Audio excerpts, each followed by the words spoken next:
Muy buenas noches, señores y señores. Bienvenidos al desarrollo de la última clase correspondientes a la materia de ciencias naturales. Un gusto haber compartido con ustedes todo este proceso educativo. Iniciamos con esta última etapa, con este último tema, correspondientes a las actividades en cuanto a flora. Se refiere al uso endémico que han dado nuestros habitantes desde tiempos ancestrales, desde tiempos antiguos.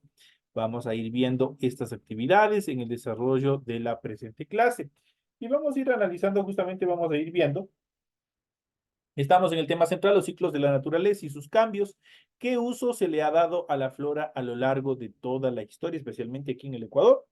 El endemismo de la flora ecuatoriana, vamos a ver por regiones, vamos a ver desde el punto de vista tóxico, desde el punto de vista social y desde el punto de vista medicinal. Vamos a ir analizando esta última etapa.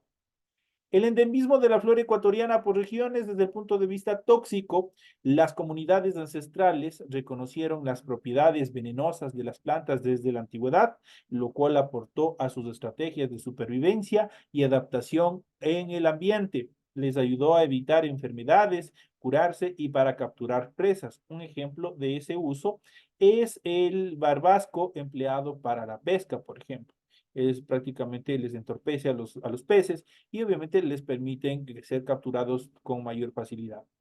En cuanto a la fabricación de materiales, dentro de la fabricación de materiales, por ejemplo, tenemos dentro de perfumes, pegamentos, tenemos fabricación de muebles, tenemos en la construcción de vivienda, tenemos en cuerdas de canastas, tenemos en la fabricación de textiles, entre otras actividades que el hombre ha desarrollado desde tiempos antiguos como materiales para, obviamente, fabricar determinadas actividades que han tenido desde la antigüedad. La flora del Ecuador ha sido utilizada desde épocas ancestrales como materia prima para fabricar enseres que ayudan a cubrir necesidades básicas directamente a los individuos y también, ¿por qué no decirlo así?, a las comunidades. En cuanto a las canoas, muy importantes para las comunidades de la costa y Amazonía, se construyen de cedro, peine, de mono y chuncho, que son los materiales. Por ejemplo, tenemos el shanshi, tiene importancia en el teñido de las pieles. Las cuerdas se tejen de fibra, de cabuya y también de chambira. El mamey y pucunero se utilizan como goma de mascar.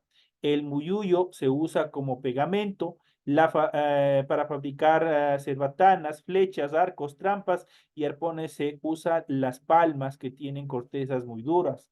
Las grasas para impermeabilizar techos se obtienen de palma, por ejemplo, de la palma real, de la higuerilla y de la unguragua. En cuanto al achote rojo y huito negro, se emplean para pinturas corporales, la caoba, el colorado, el bálsamo, balsa y chonta para realizar artesanías. Los árboles maderables más utilizados son el cedro, el laurel y el pechiche. Y por último, se relienan colchones y almohadas con lana de ceibo para, obviamente, esos son la mayoría de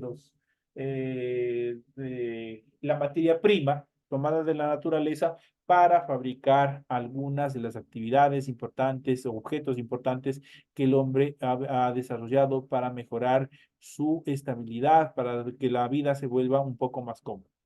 En cuanto al aspecto social, la relación del ser humano-planta se remonta desde los inicios de la humanidad por la estrecha relación que han tenido debido a que las plantas forman parte de las medicinas de los pueblos. Las culturas les han dado un carácter religioso y místico que les permite curar enfermedades del cuerpo y también del alma. No todos los miembros poseen estos conocimientos, sino solamente los que se denominaban los chamanes, quienes son los encargados de curar y proteger a su comunidad de espíritus y de otras actividades paranormales. Este personaje se convierte en un jefe religioso y político indispensable. Los chamanes dan consultas médicas, así como espirituales y religiosas, a toda su comunidad. Es lamentable que este conocimiento poco a poco se haya ido deteriorando y perdiendo. Desde el punto de vista de la medicina, se contabiliza 3.118 especies de plantas medicinales utilizadas en el Ecuador. De estas, solo el 5% son endémicas. La mayor parte de las medicinas que se conocen actualmente son un producto derivado de las plantas o bien de sus principios activos. los cuales han sido entendidos a partir del estudio de ciertas plantas con capacidades curativas. Continuamente se siguen descubriendo nuevas plantas con propiedades medicinales que van mejorando la calidad de vida de la población.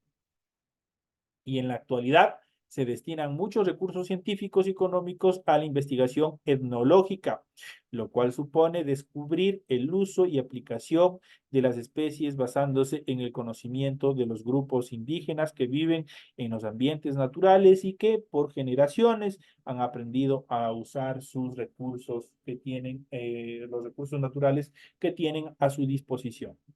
Sin embargo, el uso de las plantas para tratar enfermedades y dolencias también supone ciertos riesgos que se derivan de creencias, mitos y supersticiones. El conocimiento popular no siempre es correcto y en ocasiones se consume ciertas plantas para curar dolencias diferentes de las verdaderas propiedades de la planta. En otro caso, el mal uso de estos recursos puede ocasionar trastornos serios de la salud, ya que no se conocen las dosis apropiadas o simplemente por elevado nivel de toxicidad que pueden contener algunas de estas plantas. En la actualidad existe una tendencia cada vez más fuerte por consumir productos naturales en lugar de productos químicos, como fármacos en forma de pastillas. Esto ha incrementado el comercio de plantas medicinales y tiendas naturistas y también ha generado la proliferación de ventas ambulantes de productos naturales sin ninguna certificación, los cuales pueden poner en un verdadero riesgo de salud a quienes consumen, a la población que consume este tipo de productos. Por otra parte, y con el tiempo, el conocimiento de las propiedades curativas de las plantas se pierde conforme la gente abandona el campo para vivir en las ciudades. A los sabios viejos indígenas mueren sin traspasar sus conocimientos a las nuevas generaciones y ahí perece todo ese conocimiento. Aquí, por ejemplo, tenemos la manzanilla como una planta medicinal, como un té. El hombre ha desarrollado una serie de actividades en cuanto a los poderes curativos que tiene la manzanilla. Y también tenemos la uña de gato como diurético y como otras propiedades que de hecho tiene otras propiedades adicionales que una vez consumidas obviamente se supone que cura determinadas enfermedades. Pero como ya lo hemos mencionado anteriormente, deben existir las dosis necesarias, correctas y equilibradas para que realmente surta efecto todo ese contenido que tengan cada una de estas plantas. En cuanto a la depredación y conservación del ambiente, definamos primeramente qué es ambiente. El ambiente es el sistema global constituido por elementos naturales y artificiales de naturaleza física, química y biológica, sociocultural y de sus interrelaciones, en permanente modificación por la acción humana o natural que rige o condiciona la existencia o desarrollo de la vida. Un poco de historia en relación a la conservación del medio ambiente. Hemos hablado del cuidado del ambiente, pero debes saber que este es un concepto del que hoy se comenta con insistencia, pero que no fue siempre así. Este avance, aproximadamente 40 años, la gente pensaba que los recursos naturales de las plantas eran inagotables, que podríamos usar y abusar de ellos sin ninguna consecuencia. En 1970 se reunieron en Roma un grupo de empresarios, científicos y políticos quienes solicitaron una investigación sobre los problemas que en ese momento ponían en riesgo el desarrollo económico. El resultado fue un trabajo llamado Los límites del conocimiento, del crecimiento, el cual arrojó un resultado negativo por la desaparición progresiva de los recursos naturales. En el año 2000 había una gran crisis y para el año 2100 la situación sería catastrófica e irreversible en relación a la naturaleza. Todo ello debido a la contaminación y destrucción del ambiente. Fue en el año de 1972 que la Organización de las Naciones Unidas realizó la famosa conferencia de Estocolmo, perdón. En ella se establecieron principios básicos para la conservación de todos los recursos naturales a nivel de nuestro planeta. Primeramente, la igualdad, luego el desarrollo sostenible, luego la soberanía sobre los recursos, las responsabilidades compartidas y la cooperación internacional son prácticamente los principios básicos que deben fomentar la conservación de todos los recursos naturales a nivel de nuestro planeta. Además, se propuso que la solución para el problema era moderar el crecimiento económico, frenar el consumo excesivo y realizar formas de producción más respetuosas con nuestro medio ambiente. ¿Qué significa depredación? ¿Qué entendemos nosotros por depredación? Existen dos concepciones para este término. La primera es la ecológica, que se refiere a la relación interespecífica establecida entre dos individuos, en la que uno provoca la muerte de otro con el fin de alimentarse o conseguir algún recurso. Por ejemplo, un gato caza ratones para alimentarse, va depredando, va destruyendo, va eliminando ratones. Otro tipo de depredación es el herbivorismo, en el cual un herbívoro depreda a una planta que puede o no matar. En este caso, un oso de anteojos come, por ejemplo, una bromelia.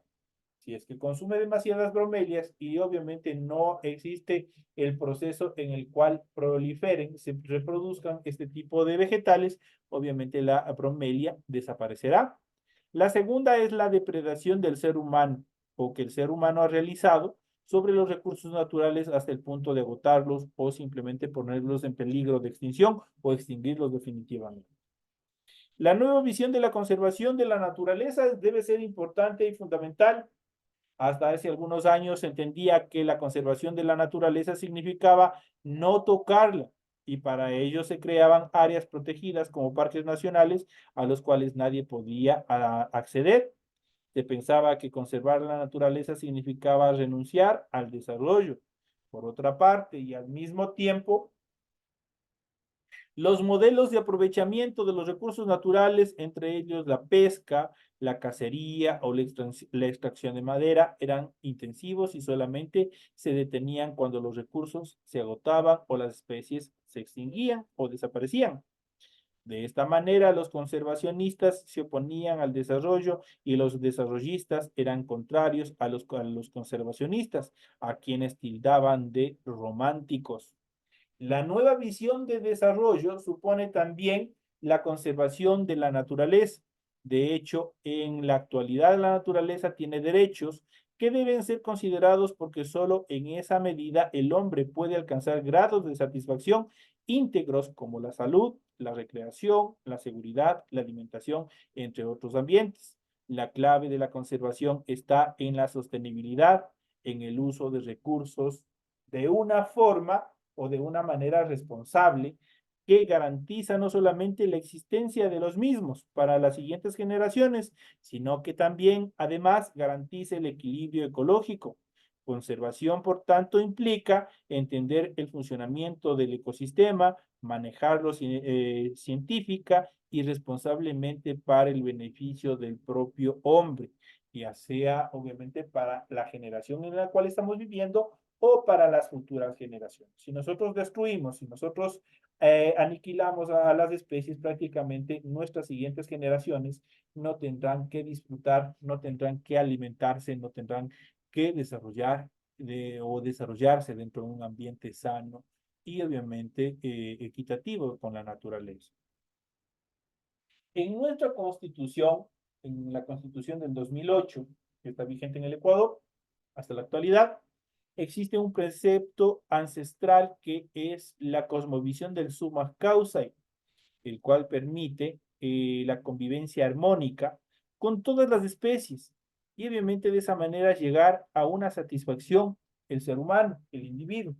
Aquí se aplica justamente estas características en cuanto a este equilibrio que debe haber con la naturaleza, esta reciprocidad que tiene que tener el hombre con la naturaleza. Si yo tomo un árbol, debo sembrar dos. Si yo tomo una rosa, debo sembrar tres. Y así sucesivamente. Tengo que permitir que se reproduzca, tengo que retribuir a la naturaleza. Para eso el Código Orgánico de la Naturaleza obviamente es un instrumento jurídico en el cual se busca proteger a la naturaleza integralmente. Dentro de estas características vamos a ver un poquito más. Vamos a ir analizando en esta última etapa ya para dar por finalizado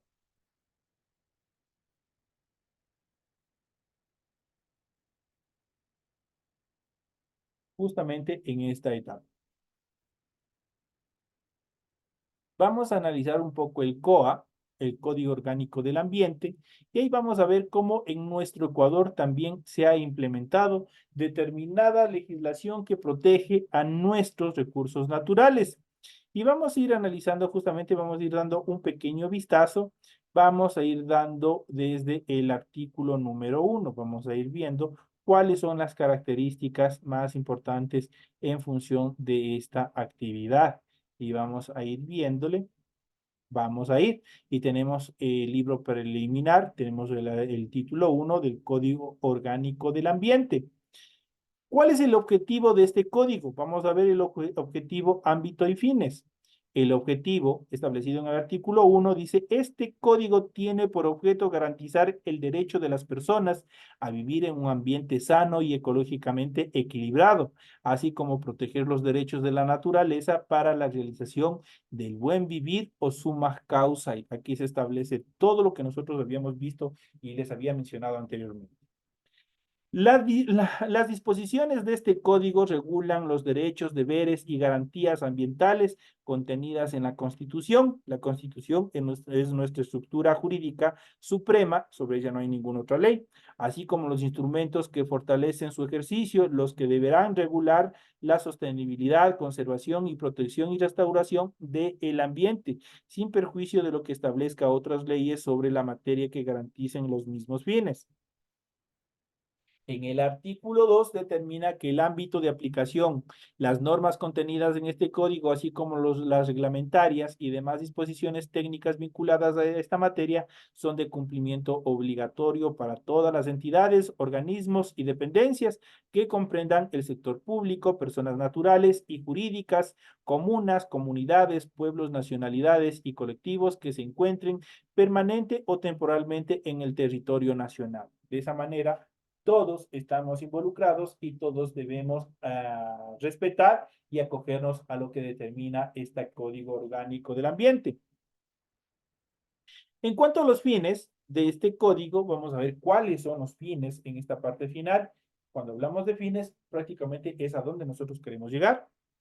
Dentro de los fines que establece este código son los siguientes. Primero, regular los derechos, garantías y principios relacionados con el ambiente sano y la naturaleza, previstos en la Constitución y en los instrumentos internacionales ratificados por el Estado.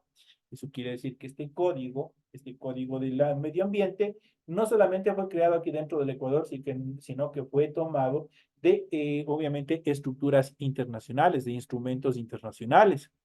Otro, el numeral 2 dice establecer los principios y lineamientos ambientales que orienten las políticas públicas del Estado. Las políticas nacionales ambiental deberá estar incorporada obligatoriamente a los instrumentos y procesos de planificación, decisión y ejecución a cargo de los organismos de entidades del sector público. La tercera dice establecer los instrumentos fundamentales del Sistema Nacional de Centralización de Gestión Ambiental y la corresponsabilidad de la ciudadanía en su aplicación. La cuarta dice establecer, implementar e incentivar los mecanismos e instrumentos para la conservación, uso, sostenibilidad y restauración de los ecosistemas, biodiversidad y sus componentes, patrimonios genéticos, patrimonios forestal nacional, servicios ambientales, zonas marino-costeras y recursos naturales. Es global lo que aplica este código. La siguiente, el numeral 5, dice regular las actividades que generen impacto y daño ambiental a través de normas y parámetros que promuevan el respeto a la naturaleza y a la diversidad cultural, así como los derechos de las generaciones presentes y también de las venideras o futuras. El numeral 6 dice regular y promover el bienestar y la protección animal, así como el manejo y gestión responsable del arbolado urbano. Entonces, no piensen que, por ejemplo, el alcalde de buena fe, el alcalde por su propia decisión, porque le pareció bonito, fue y agarró, sembró árboles en toda la ciudad. No, es porque justamente está establecido en este código. Entonces, ¿qué es lo que dice el numeral 6? Regular y promover el bienestar y protección animal, así como el manejo y gestión responsable del arbolado urbano. Cuando hablamos del arbolado urbano, son todas las áreas verdes y el arbolado en todas las ciudades que tienen que ser obligatorios, y esto lo hacen los GATS, en este caso los GATS municipales. El numeral 7 es importante también prevenir y minimizar y evitar y controlar los impactos ambientales, así como establecer las medidas de reparación, restauración de los espacios naturales degradados o destruidos. Garantizar la participación de las personas de manera equitativa en la conservación, protección, restauración y reparación integral de la naturaleza, así como la generación de sus bienes. Entonces, eso quiere decir que, por ejemplo, ustedes han visto los programas en las escuelas donde los niños, los jóvenes, los adolescentes realizan programas para, qué sé yo, la reforestación o sembrado de árboles. No es porque de pronto es un tiempo que tienen o un horario que tienen que cumplir para una calificación, sino está establecido en este código. El numeral 9 dice establecer los mecanismos que promuevan y fomenten la generación de información ambiental, así como la articulación y coordinación de las entidades públicas, privadas y en la sociedad civil responsable de realizar actividades de gestión e investigación ambiental de conformidad con los requerimientos y prioridades del Estado. La décima dice establecer medidas eficaces, eficientes y transversales para enfrentar los efectos del cambio climático a través de acciones que mitiguen y la adaptación correspondiente. Es lo que nosotros sufrimos, por ejemplo, los cambios en función del ambiente. Tenemos el ambiente ha cambiado bastante, especialmente lo que es las estaciones, el verano y el invierno. Entonces, ¿qué es lo que tiene que hacer el Estado? Generar políticas públicas, obviamente en las cuales establezcan la protección de todos estos ambientes. En cuanto al numeral décimo, establecer medidas eficaces, eficientes y transversales para enfrentar los efectos del cambio climático a través de las acciones y mitigación y adaptación. La onceava dice determinar las atribuciones de las autoridades ambientales nacionales como entidad rectora de las políticas ambientales nacionales, las competencias ambientales de los gobiernos autónomos descentralizados y la implementación del Sistema Nacional Descentralizado de Gestión Ambiental. Esos son los objetivos en cuanto a la aplicación de este código orgánico del ambiente. Hemos visto los ámbitos, hemos visto los fines y también el objetivo que tiene este código establecido en el libro preliminar, justamente en el título 1. Es importante y ojalá haya una oportunidad más adelante de analizar dentro de ciencias naturales esta ley orgánica, que es importante que nosotros conozcamos para ver qué es lo que la ley nos permite, qué es lo que la ley nos prohíbe hacer dentro de la sociedad y especialmente aplicado a la naturaleza, a nuestro medio ambiente. Y nosotros el agarrar y botar nomás la basura cuando nos parezca está contemplado dentro de la ley y no hay una sanción. Es importante conocer esa parte. Nosotros no podemos hacer determinadas actividades, pero sin embargo lo hacemos. No podemos ir a destruir parques, las áreas verdes, pero sin embargo de vez en cuando hay por ahí alguna persona que se olvida todos estos procesos y así lo hace. Entonces tenemos que tener en cuenta que en caso que una autoridad competente así lo determine y obviamente tenga evidencias, nosotros podemos ser sancionados tanto pecuniariamente, eso es económicamente, y también con restricción de determinados derechos. Así que tenemos que tener cuidado y sobre todo tenemos que concientizarnos que la naturaleza como tal es nuestro único hogar, es nuestro primer hogar. Y por tanto hay que protegerlo, hay que cuidarlo de toda acción nociva y negativa que pretenda destruirlo. Así es que con este último tema hemos llegado ya a la parte final del desarrollo de la presente clase.